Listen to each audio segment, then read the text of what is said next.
live on LinkedIn. And you're taking the questions from Facebook, and I'll look on LinkedIn too. Let's take them from LinkedIn. I want to make a point about that. Okay. Ready to go? What episode number? 22. Hey everybody, this is Gary VaynerChuck, episode 322 of the Ask Gary V show. I'm excited here because this gentleman I've been able to interact with multiple times.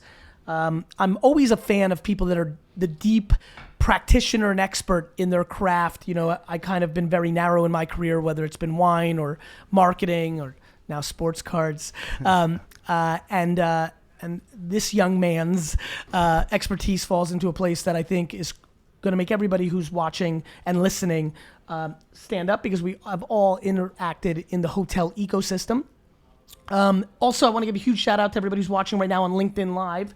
We're just starting that platform. And as a matter of fact, today I made a pretty easy structure, which is I want to really let Faisal speak for 5 or 10 minutes about the things he cares about, but then I really want to help a lot of people because I think we're good at like reacting. I know your speed, it matches mine. And so we'll take some questions. We're going to take those questions from LinkedIn. So if you have a question on LinkedIn, please put in your phone number and we will give you a call. Faisal, why don't you introduce yourself to the Vayner Nation? Yeah, Vayner Nation, what's going on? Gary, thanks. Always fun be back in New York City.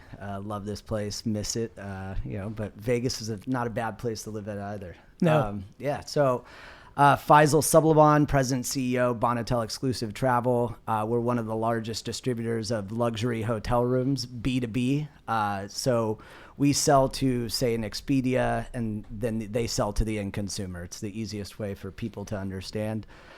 So at the luxury end, there's the room, then there's you in between the room and Expedia. Yeah, so we're a middleman. We're a middleman. Right. We're a glorified middleman. Yep. And so what we do is we go to a hotel and we provide basically turnkey solutions to distribute in over 73 different countries. So we work very closely as a strategic marketing and distribution partner, hence the reason we work with the VaynerMedia team as well. Yes. In order to create awareness and give an authentic lens into those properties. But besides being an operator like myself, there's been a growth within your personal brand through content, things of that nature. How has that been? Tell me that journey. Yeah, I mean, for me, I think you've spoken about this before.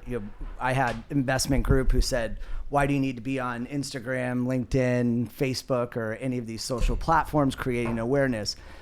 I told them, whether you're in B2B, B2C, you have to have a social media presence. It's the way to be. It's the way of the future. And if not, your business is basically irrelevant. And so that's pretty much why. Have you found that producing content at scale and putting yourself out there has created a scenario that has led to business development? Yeah, I mean, it's a top of the funnel biz dev tool, period. End of story. End of story. We get inbound. Even for somebody who's in, and do you consider, are you guys in the SaaS business? Are you in the services business, the broker business? Like, how do you even, like, at the highest level, how do you position your co? Yeah, I mean, for us, there's technology that enables distribution of inventory. SaaS is not really what I would call a service. I mean, it is in a lot of ways a services business, because you have people who are traveling, stuff goes wrong all the time, and so we have to distribute, solve the problems, et cetera, et cetera. Yep. What kind of kid were you? So it's funny you say that. So, growing up in a small town, Lodi, California. Oh, wine country. Yeah. I think Empathy Wines has a couple people. I know the Mettler family. Yes, so great people. His mom, Brandon Mettler, mom was my swim mom. No way. Yeah. That's awesome. Definitely a connection to Lodi there. So I grew up, my mom came from a large family, but we're extremely poor. My father immigrated from the Middle East, so he came with $100 in his pocket and then was just a born entrepreneur. And so for me, constantly exposed to entrepreneurship. If I wanted something, we were a middle-class family. My dad would say, okay, come work. So from being a young kid, I'd go to the flea market with him, start slinging some car audio stereos or some subwoofers or anything that was tied to that. So I'd bounce around at a very young age, 6, 7, 8 years old, interacting with adults. And so I think one of the things that taught me is it gave me an exposure to how to interact with adults. So a lot of people have told me I'm very mature for my age, even being young and in business. My mindset thinks in a more mature entrepreneur state. Even now, That's even funny. now. I've had, that's funny. How old are you now? 38. Makes sense. I've had that come up in the last decade a lot more, and I finally realized it was being in the game so early. Yeah, that's exactly what it is. And you know how to interact, and then, it's emotional. It's like, that EQ, like when you go, it's, interacting with people, reading people's behavior, understanding it. Then when you have salesmanship behind it, you're selling stuff. So you have to react and, cater to those emotions. For me, it was radical candor, because I don't like negativity. Yeah. And because I'm willing to take on everything. Yeah. And like want the pressure. The thing that I had to really overcome from my natural skills was radical candor. I realized when I was firing people at Wine Library in my 20s, they were shocked. Yeah. And to me, I was upset at them at first, which is a flaw, because I'm like, bro, you suck. Yeah. You've been sucking. But then I realized, wait a minute, they're not self-aware that they suck. And I've been telling them everything's fine. So I'm the dick. Yeah, no, I had the same and problem. So I really struggled with that. Yeah, I had the same problem. And, there's like a maturation process as a leader. And even so far as a few years back, even being a CEO, you don't want to tell them they suck, because you're just like hoping that they just finally fucking get it, and they never do. For me, it's a lot of times I put them in the right position. Yeah. You move people around, Yeah. right? Like Seth used to do audio. I was like, he sucks. Let's send him to Temple. No, honestly, it's fun for my team, because you guys know this. Like, finding the right spots. What really makes Vayner awesome, I think, is back to Seth's point, which is not true. It's that talent was growing, and we needed somebody strong, and I felt like, and he wanted new challenge. Like, it was awesome. Like, and whether it's, by the way, this is like very meta, very real now. I'm not even sure, because I've been busy and we haven't talked a lot lately. I miss you a little bit. We should grab 10 minutes. How it's working or not. But what I love is, even if it's a disaster, and the reason, and like he doesn't like it, but he likes me, and he knows there's opportunity here. If he like did this, and like he came to me tomorrow and was like, hey, I want to do something else, or be back on Team Gary, or go to whatever, we would work on it and try to figure it out. What's really cool is 8 years later, he'd be like, you know what? That was good, because I learned this during that time. There's things inherently he's learning there, right? I can see by your body language. So I think it's optimism. It's optimistic management. If you can afford it, you may end up with somebody who's a much better executive, because they're learning context and all those different things. So I think it's offense. People don't want to. It's easy to fire. Yeah, easy to fire. But I think that it's easy for somebody to quit. A lot of people are afraid to roll up their sleeves and actually, let themselves be vulnerable in those situations, and actually look at it as, hey, maybe I'm going to learn something I didn't learn before that'll be valuable somewhere down the road. What's the biggest thing you feel like you want to evolve next? Like, what's on your mind right now as an entrepreneur, as a leader, as an executive, that you're like, you know what, over the next decade, I'd like to be better at? Well, I think, when you look at within the travel hospitality space, I just think it's ripe for some sort of disruption. I think you have these influencers who are out posting about properties and travel where most of them can't afford it. No knock on those that can. So you're saying you're seeing, we know this. I mean, half the people watching right now are aspiring to be a travel, influencer, because everybody wants to travel, and like, who wouldn't want to go to Maui and stay in a 5-star place and just post a photo and call it a day? Are you saying it's that they themselves cannot, or their audience doesn't have a high percentage of people? But I think it's actually both. There's a few that can, obviously, that have done a great job monetizing their brand. And you're not saying that, like, to your point, that you're razzing anyone. You're saying that may not be a good business arbitrage for that business, because they're trying to get awareness. But if you're getting awareness for something one can't that doesn't afford, convert, it's not the right type of clientele. And so I think one of the things that I've been focused on is making luxury attainable. And so when you look at that, everybody loses context around what does that mean. So you have people in which, some people, a 4-star hotel is luxury. Then to other people, it has to be a 5-star hotel in order for them to feel luxury. And every person is different. And it's all around context. To this day, the most luxury thing that I've ever felt was the Holiday Inn in Orlando, Florida, when I was 10 years old. Because we'd never spent $1 on anything. And going on that vacation, we stayed in the fucking Holiday Inn. And I remember thinking how fancy it was. Yeah. And like to this, and I've stayed in some places because of my lifestyle. And when you travel and you speak, they put you up in rooms because it's funny. It's funny what people spend money on. Yeah. I will right now, like this week, I'm going to spend thousands of dollars buying custom jerseys of random Jets players who will barely play this year. But with hotel rooms, I'm a very give me the bed. shower pressure Yeah. and Wi-Fi. yeah, but Wi-Fi is Like critical. dirty room, I'm fine because I'm dirty. It's just the truth. Yeah. I'm telling the truth. Yeah. Like it doesn't really register. Like cockroach, but if the Wi-Fi or if the shower pressure, That's critical. Can actually, with your influence now in Yeah. the hotel space, can we start getting more data around? Can we create a standardization around shower pressure, and then they can show me on the hotel room? That's my fucking thing, Ron. You know who actually tests that? You know who tests that? Four Seasons. So I went to their headquarters. They literally have all the pipes there. And so they test how loud it is so that the room next to it, because nobody wants to hear water rushing through. I do. That's how I sleep, actually. I sleep with a sound machine on, and if like I could hear the shower in the other room, I'd be pumped.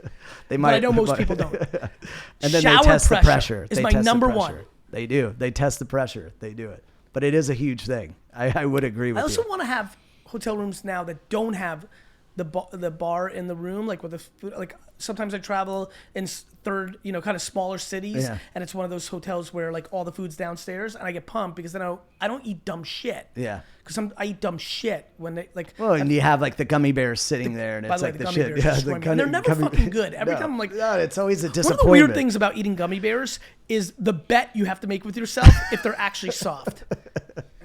It's true, because if Right? they're stale, Right? if You they're look at stale, it. you're like, this is the worst unhealthy decision Worst I made. decision ever. It's like, I knew I should have went with the apple. And you paid like $42 for Yeah, it. exactly. And they You're fucking pissed, suck. It's stale. You leave them behind, but then you take them because you feel I guilty. think it's one of the great decisions that are not talked about enough, which is the decision to buy gummy bears predicated on not really knowing if they're soft enough. And there's Haribo, people. man. Is anybody here a hard gummy bear eater? No, I just think that's You are, disgusting. Joanna? You like Sure. them hard versus soft? Well, I'm going to send you all the shitty gummy bears. Chewy's soft. Chewy's soft. You got to like... Yeah, the harbor ones, but sometimes they come if they're stale, they're hard. Like, like you gotta, I need them out of really the dig fucking into it. machine. Actually, here's a good business idea. I think Gummy Bears should do a pop-up, like a pop-up truck where they're making them on the spot. I'd fucking wait in line Man, for that shit. For sure. Hot, gummy, soft. I want it to be cool, but soft as fuck. I'm a soft as fuck gummy bear consumer. All right, let's do phone calls right off. Because we're clearly veering here. We've deviated. If you're watching LinkedIn, put your phone number in if you have a question for Faisal and I, and anything about the hospitality space, entrepreneurship, the flip life, because I guess we both live that. Who's this? This is Alex. Alex.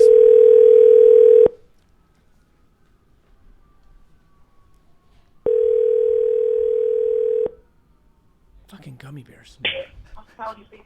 Hello, this is Alex. Alex, it's Gary Vaynerchuk. How's it going, Gary, Alex? oh my God, how are you? Please say hello to Faisal. Hey, how are you? Good. How are you? I'm really good. What can we answer for you, brother? So, wow, this is crazy. So I work in hospitality. I'm in medicine and I do house calls to all the hotels in Los Angeles when their guests are sick. Interesting. And kind of leaving traditional medicine to do that really kind of made me wonder about the concept of hospitality as a whole in traditional business, and kind of, because in hospitality, it's really about treating people with the highest level of service that you can. And so I feel like that's sort of missing in traditional business, and I just kind of wondered what your thoughts on that were. Yeah, I mean, for me personally, I think you're right, but I think that you're seeing worlds colliding within all different industries around creating an experience, that's centered around hospitality. You have you have hotel brands coming into fitness brands going into hotels. If you look at hotels and concierge doctors or even dentists, I was sitting with my wife. She was telling me there are offices where it's kind of a spa. So everyone traditionally hates going to the dentist. You go in there and you can get a pedicure, like while you're getting your teeth drilled on, I guess. What I think though, for somebody like yourself, it is all about the guest experience and taking care of people in whatever industry that you're in. And if you're focused on, your customer at the end of the day and doing everything to ensure that they're taken care of, now you're creating that unique, hospitable experience that you build a real business around. Yeah, I mean, look, I wrote a book called The Thank You Economy in 2011 that has undertones of your questions, brother.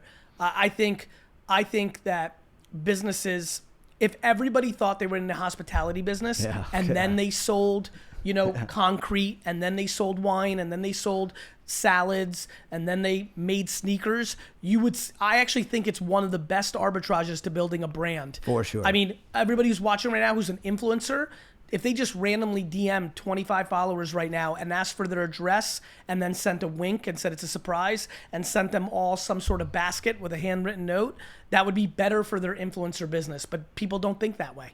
Yeah. No, I agree. That's kind of what's helped me become successful in a short period of time. Because, when you go to the doctor or to the hospital, you're just kind of there to figure out what's wrong and get a prescription or whatever. But when you really have the hospitality mindset of trying to take care of people and do everything you can to make it more of an experience than just a quick in and out, kind of give me what I need. Then it's empathy as well. That level of value. It's smart, brother. Huge. It's super smart. I think you should write more LinkedIn posts about your thoughts on this because it could lead to other opportunities. Keep that in mind. Definitely. I agree. Thanks. You got it, brother. Thanks. Thanks for giving a call. Look, I think it's a really interesting question. I mean, I think, when I think about you and what I know about you and I think about myself, it goes into a very interesting thing while Raghav poses it up. I think we were born entrepreneurs and we were trained entrepreneurs. And the reality is, me being in the wine business, you being in the hotel business, me being in marketing, it really was agnostic. It was serendipitous. Yeah, it doesn't matter. That's I mean, right. I was in finance mortgages before. So, that's right. And I think if we run into each other in an airport in 9 years, because serendipitously we got busy and weren't communicating, and you're like, yo, I've got a huge, beef jerky business. In my mind, I'd be like, yep. Yeah. The way I think about entrepreneurship is how I think about hospitality. Like, just because you're in the hotel business or things of that nature, hospitality is an oxygen. Yeah. It's a mindset. Yeah. It's a culture. And it can be deployed against everything. Yeah, and people actually are attracted to it. They gravitate towards it. You're and they bringing aspire value. to have it. You're bringing value. At the end of the day, it's all it is. Alec. You're really creative around here, Raghav. Yeah. Alec. Alec.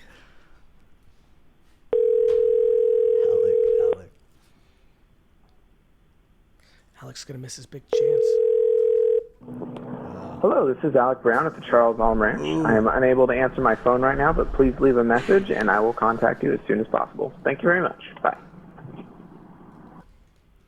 At the tone, please record your message. When you've finished recording, you may hang up or press 1 for more options. Alec Brown, this is Gary Vaynerchuk. You fucked up. You did not answer the phone call, and you will be calling back like everybody else who fucks up on this show, but we will not be answering it because everything in life is about timing.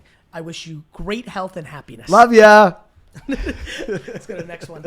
By the way, I think a lot about what just happened too. Like, one of the great things about entrepreneurship is people always ask me, what mistakes have you made? And I always talk about my Uber pass. Not answering the phone. But, it's funny. I know the biggest mistake I ever made was canceling a meeting I was about to have that would have been the domino piece to make everything work. Yeah. We've all done that, to where you go and you just don't put it together. All the time. And I've canceled some pretty fancy fucking meetings, but I also think it's the unfancy ones that you just know. Patrick. There we go. This is Patrick. Patrick, it's Gary Vaynerchuk, and you're on with Faisal. How are you? Doing good, guys. How you guys doing? Great. Thank you. All right. So the question is, I have two businesses. One where I do graphics, media, photography, videography locally for local businesses, and I also do printing. The biggest problem that I have is bridging that gap between basically working on my own, working for myself, and then finally starting to hire an executive assistant, a printing manager, somebody. What kind of formula would you consider or even think about? And, what is your foundation in which you feel like you need to have prior to getting that first person to help you offload a lot of the work to continue progressing forward? So before Faisal, I'm going to let Faisal go first, but I just want to hear it because I was asking Raghav something I might have missed at one point.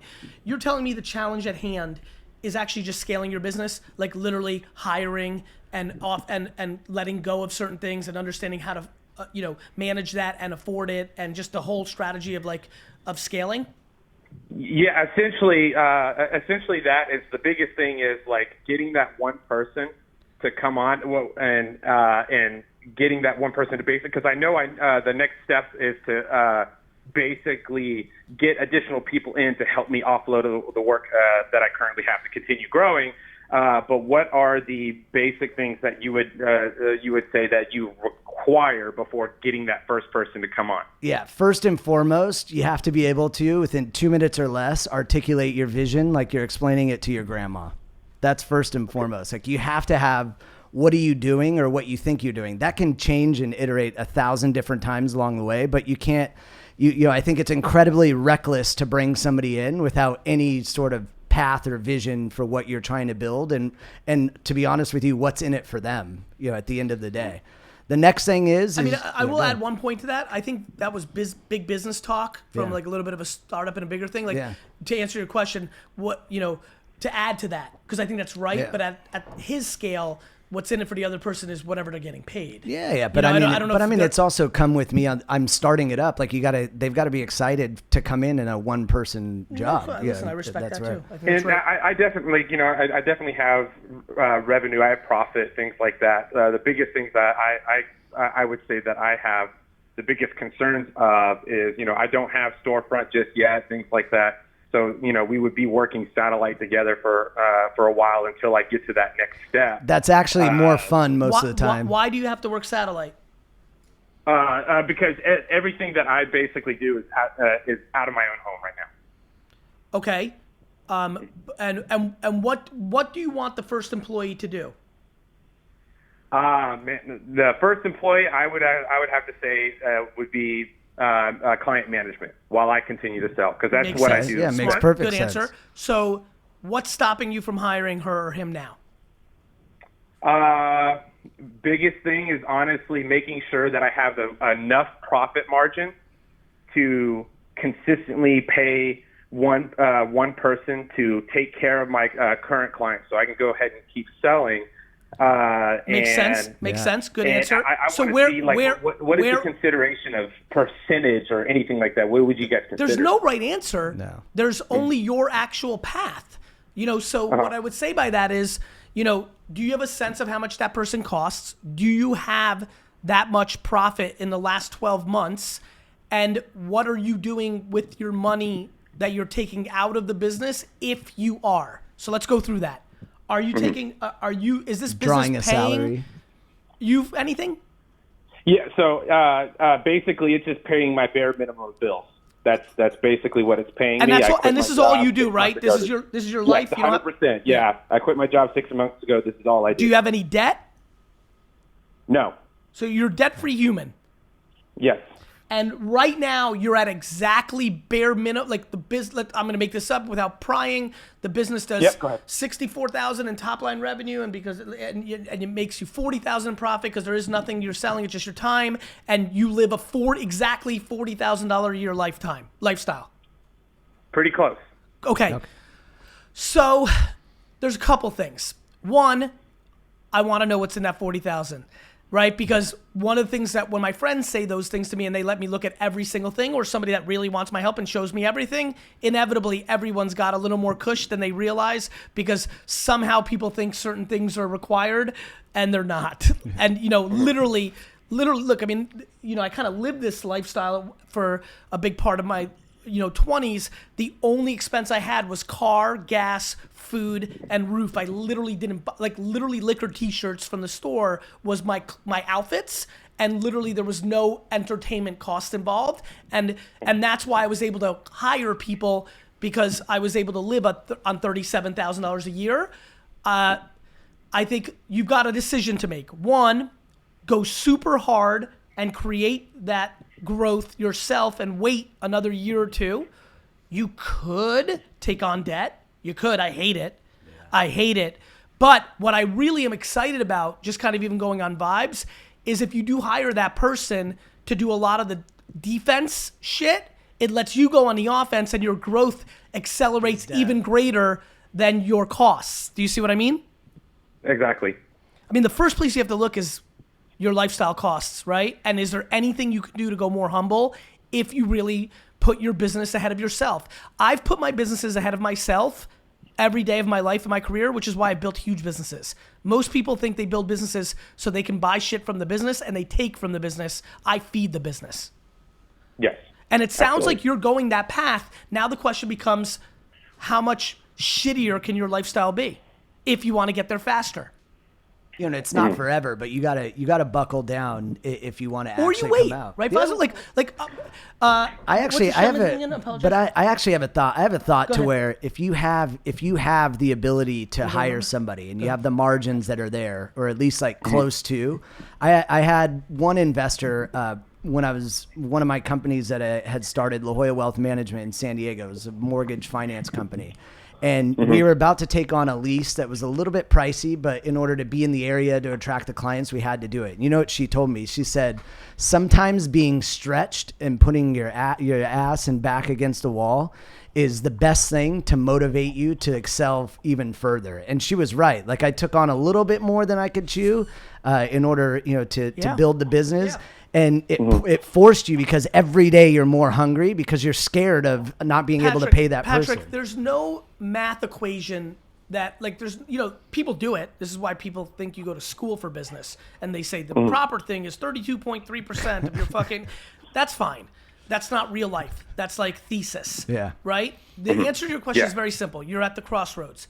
Either you take on debt or you raise capital that gives you money to be able to hire Susan or Jonathan, or you wait another year and go slower, save even more, create more margin, bleed a little more to be able to feel comfortable that you have 6 months runway on a salary that you can pay, and then you go on the offense to close that gap. Does that make sense?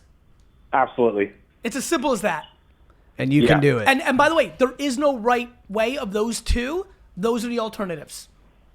The only other alternative is your overhead of your lifestyle is far greater than bare bone, and you cut into that, right? That's it. Those are the three moves. There's 3 moves in this scenario. Grow the business a little bit more, save some cash. You do exactly the other 2 things. I mean, that's it. So By the way, and this is where it gets, there's never that's it. You could borrow $50,000 from your uncle.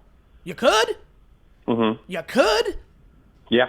You could sell all the fucking shit in your home on Facebook Marketplace and eBay and make $5,000 extra a month on the side. You could. I mean, there's shit to be done. There's a sacrifice either way. It's like you just got to pick which one you wanna go with, and then double down and just go with it. And to be honest, I think I'm super offensive, and so because I'm super offensive, I'm probably just going to dive into it and just and use the uncle with $50,000 as okay, now my ass is really in the fire. Maybe this is a good time to borrow. So I think I'm going to go with option A. Just throw it down and start selling more and allow a person to play defense on the back end. And then if I really need it, I'll bet borrow. on yourself. I like it. Bet on yourself. I like it. Awesome. Okay. Good luck, brother. See ya. Thank you, brother. Bye-bye. That was good. That was good for the audience. Like, that's the process. Let's sneak one more in before we get out of here. Anything you want to talk about before we leave that we didn't get to? Yeah, I mean, a lot of interesting things coming from the content side within our business and what we're looking to do. Started our podcast, Business Class, Give which it is a shout out. So what is it? Business Class. It's on. So if you search it on the podcast. On the podcast, you'll see Business Class. You'll see. What do people expect from that? So it's actually really interesting. It's not just travel related. We do talk about travel with almost every guest just to get their unique insights of where they've been. But really, it's different entrepreneurs that have come from all walks of life and just done some interesting things. How many episodes have you done? So we've shot now 12. We've aired? We've launched 7 of them. Who's So been the best guest?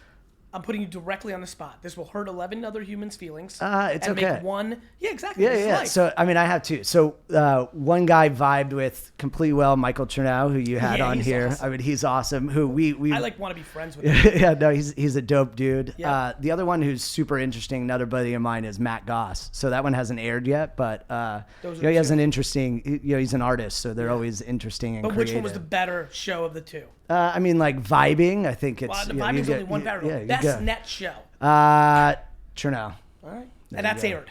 No, yeah, it's there. It's live. It's You live. can swipe up. I'll put it on the stories later. Yeah, at the smart. Hotel Boss on Smart. IG. So At the Hotel Boss. At the Hotel Getting Boss. all the plugs in. Good job. Yeah, exactly. All right, let's get this one boom, in. boom, boom. The number you have dialed is not in service. Yeah, you got Can we trolled. clip that for TikTok? Super fucking fail. TikTok. Yeah, I do have a funny baseball go card story Interested? or running. Interested? So I remember I was working at the Napa flea market for my dad. I was 8 years old, and I had a Bo Jackson rookie card. Yep. And 87? so yeah, so Or you football, 88 tops? football, Go ahead, 88 Raiders. top. Okay. So we're going and working through there. Go to try and buy some cards from, the local card dealers at the flea market. Well, the guy took advantage of me, traded like a Michael Jordan card in here, which were not as valuable, whatever. And I was like a young kid that got pushed over by an adult and took it. So I went back. I love getting those kind of kids. Then after, hey kid, come over here. It's Gary V. I love you. No, but my father, Here's he taught me a lesson. Off. So I was like, this guy ripped me off, Dad. So he goes, let's go talk to him. So he had him go card by card and look it up and the value of it. So it was not in my favor. Yes. And, I thought, oh, my dad's going to make him give it to me back. And basically my dad said, now control and manage your assets and take care of them for the rest of your life. So, and I mean, he let me walk away with the shit end of the stick. What a great lesson, job by your dad. You had to. Unlike 98% of parents now that want to fight on behalf of the kid. Oh, yeah. He was like, you're deems an idiot. them non-usable. It's true. It's fucking true. It's true. Let your kids lose. Yeah, exactly. It's okay. I'm still here. I'm alive. You're not going to be there when they're... Hello, this is Alex. Alex? No Jesus. chance. Yeah. Alex, what's up, man? It's Gary and Faisal. How are you? Crazy, Gary. How are you? Good. How are you guys? We're doing well. What's your question?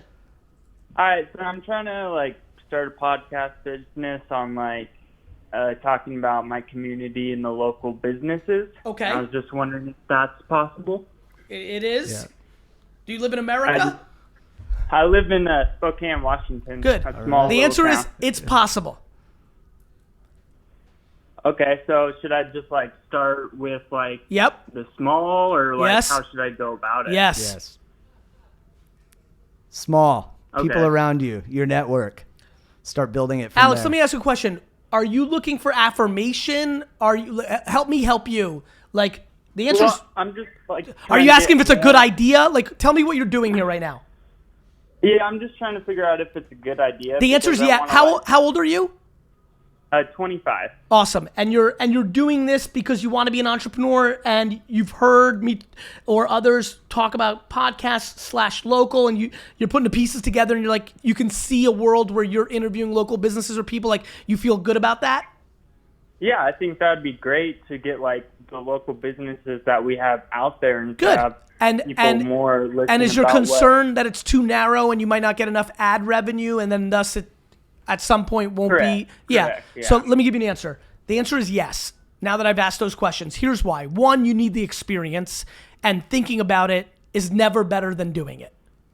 Okay? Yeah, totally. That's number one. Number two, if you do it well, even though your podcast might not be that monetizable, though the local chamber of commerce and a $1,500 and $2,500 from all the local businesses could add up to a nice little $50,000 to $100,000 revenue business.